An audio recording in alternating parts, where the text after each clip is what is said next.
Choupo-Moting, Aboubakar Naguida et Jean-Florent Batum font partie des joueurs présélectionnés par Marbrice pour les matchs de septembre prochain face à l'Eswatini et le Cap-Vert, comptant ainsi pour les éliminatoires de la Coupe du Monde 2026. Nous apprend aller les Lions. Bonjour les amis, j'espère que vous allez bien. Premier tour de partage.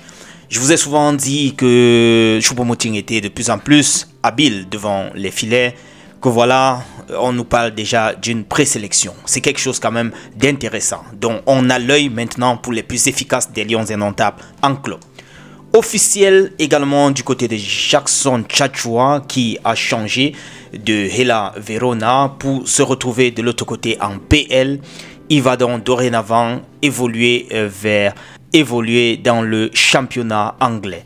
Bref, on lui dit tout simplement félicitations et bonne suite pour ta carrière. Ici, nous allons parler de nos Lions indomptables qui sont en stage depuis vendredi. Nous apprendons sur la page de la FECAFOOT pour préparer la double confrontation Algérie prévue en octobre prochain et comptant ainsi pour la qualification de la prochaine CAN féminine. Les Lions étaient donc en train de peaufiner leur stratégie pour pouvoir mieux être prêts face à cette équipe d'Algérie là. Vous avez vu ainsi quelques petits clichés de nos jeunes sœurs qui sont en train de se mettre en forme, qui sont en train de réviser leur façon de faire afin de ne pas trébucher face à l'Algérie.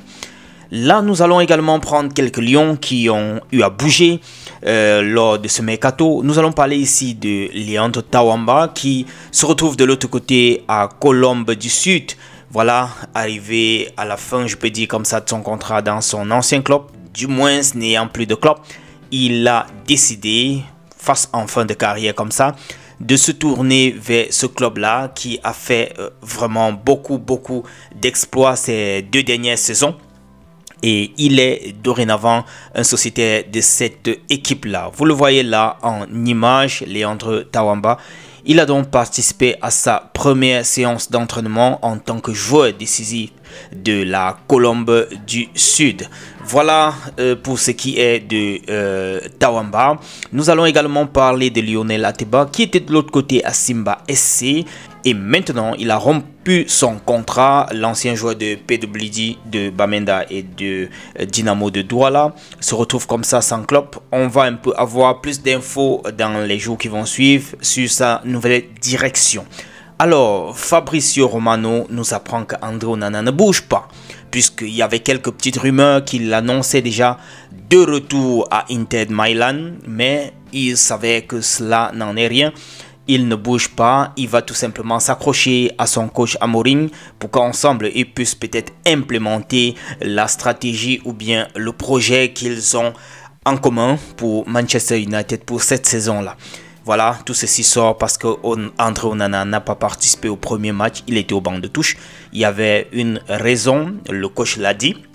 Les autres joueurs, les autres gardiens avaient fait une préparation en pré-saison et il était quand même inadmissible de prendre Onana et le mettre en titulaire, lui n'ayant pas encore retrouvé le 100% de la forme. Et maintenant, il a donc jugé nécessaire de le laisser un peu en repos comme ça et donner de la place à Bayendi ou bien à un autre gardien, du moins au 3e gardien.